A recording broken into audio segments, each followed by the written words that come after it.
What's going on out there, everybody? My name's Adam Kinzinger. I was a U.S. Congressman for 12 years, served in the United States Air Force for 22, and now I'm bringing you the week in review. So, what happened this week in politics? Really, it was overtaken by one thing. We're going to talk a lot about Epstein. We'll go into some details about that. Talk about Colbert's announcement. I'll get to that. It's not a good one. Trump has cankles. We're going to talk about the rescission package and do a touch on Ukraine and what the status change was there. So thanks for sticking around. Let's go right into Epstein. So listen, Epstein is so powerful on the right. Okay. This is something that they have used to pin on the Democrats. They have from 2019 on, you go back to Pizzagate, QAnon, all these kinds of things. They've tried to label Democrats as pedophiles. This, by the way, is a very Russian thing, just so you know. Russia, one of their things is to label their opponents as pedophiles. So that's kind of interesting that that's here now, right? But they use the Epstein for that and this Epstein issue, and it's grown in the far right circles. They assume that every Democrat in the world is on the Epstein list, and so they, really wanted this list released. Well, all of a sudden, Donald Trump, who campaigned on it, said he's going to release the list, comes out and says, oh, nothing there, never killed himself, or he did kill himself, and there's no information. So the right, some on the right, the influencers get really angry. And then the Wall Street Journal comes out with an article that says Donald Trump wrote a letter, a birthday letter to Epstein, which basically, when you read it, is extremely gross. It's talking about, I would encourage you to read the letter, but he's basically talking about like timeless, ageless, right, gross stuff. And so it's pretty clear what he meant. So what does Donald Trump do? Instead of saying, yeah, I wrote that letter, but that's not what it means, he says the whole letter's fake. Even though his signature's on there, there's a drawing. He claims he's never done drawings. There's like now 30 examples of drawings that he's done. And so now, though, it appears that the right is now congealing behind Donald Trump. Congealing is the best word to put it. Why? Because the media is going after him.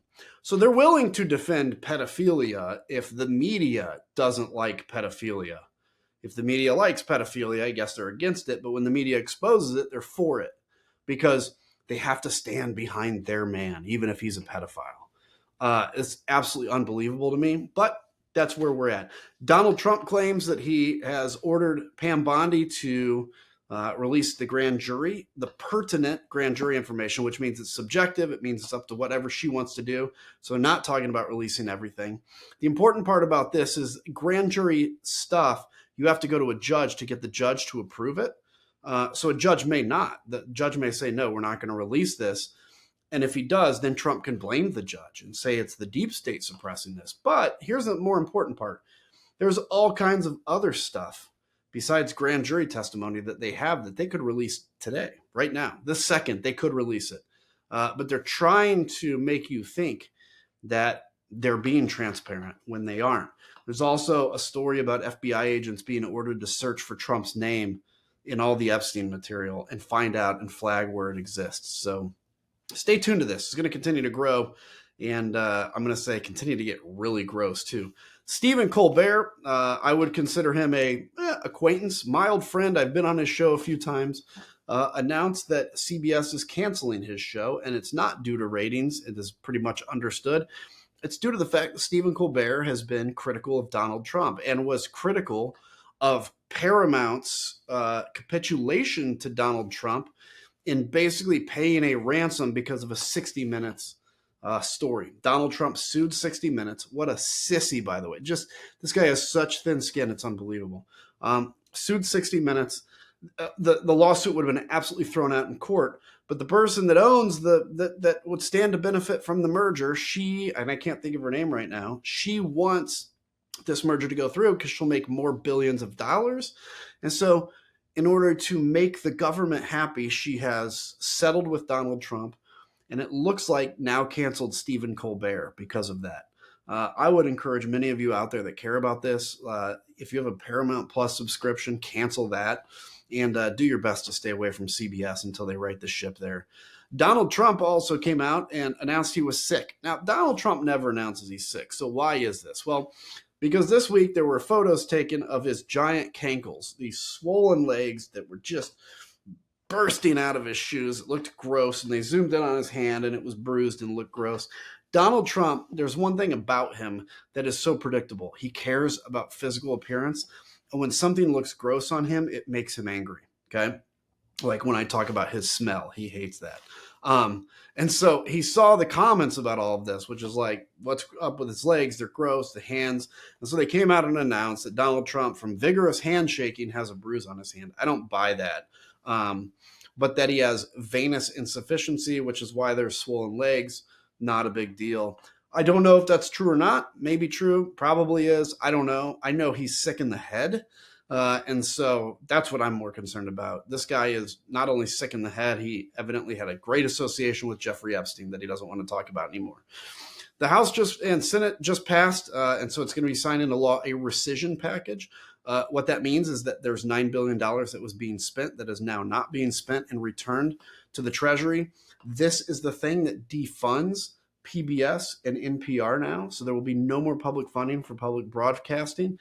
And on top of that, they've defunded a significant part of USAID, which are these very important programs that we use to help people around the world that need it.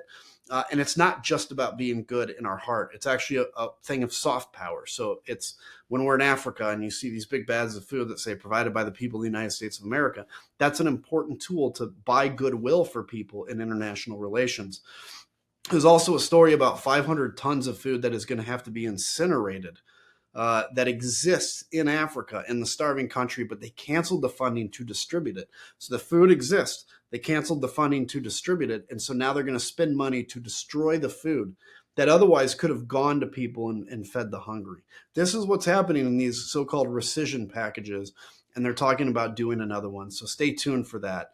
I do want to talk kind of lastly about Ukraine this week. The president, Donald, I'm not going to call him the president, Donald, announced that he will allow NATO to buy U.S. weapons that they can then give to Ukraine. This is good. It's positive. I think personally we should be giving weapons to Ukraine. And, you know, we can do it as a loan and get paid back eventually if we have to. But it's a fraction of the money we spend on defense every year to actually take on one of our chief enemies, Russia. So it's actually a really good deal. But regardless, that's a positive step at least. The most important thing Ukraine needs, yes, some offensive weapons, some deep strike capability, which they're developing very well on their own, but also they need air defense. And so to the extent that more air defense is going to go in, that is a good thing. But Donald Trump also inexplicably said that he's now giving Putin 50 days to come to the table for a ceasefire. That's a long time. I don't know why he said 50 days, why he didn't say a week, a day, 24 hours. He said 50 days. And that gives Russia basically time to finish their summer offensive, which they're on right now, losing a ton of men. 1,500 men a day is what Russia has been losing really since the start of the war. And so they can't keep this up for much longer. So it'll be interesting to see what happens in 50 days. Does Donald Trump create another 2-week deadline, right? And it just moves on? Or is he actually serious about these secondary sanctions, which would be forced on Russia to try to force him to the table? One other thing that was kind of weird, Donald Trump announced it yesterday or a couple of days ago that he talked to the Coca-Cola people and they're now going to use cane sugar and not high fructose corn syrup. Coke is like, yeah, that's not true. So anyway, whatever. So stupid. President of the United States should be dealing with big things, and he also shouldn't be lying to the American people. Anyway, thanks for being part. Thanks for watching. Like and subscribe. We're going to try to do this every week to give you a bit of a rundown of what went on, and thanks for following. Take care.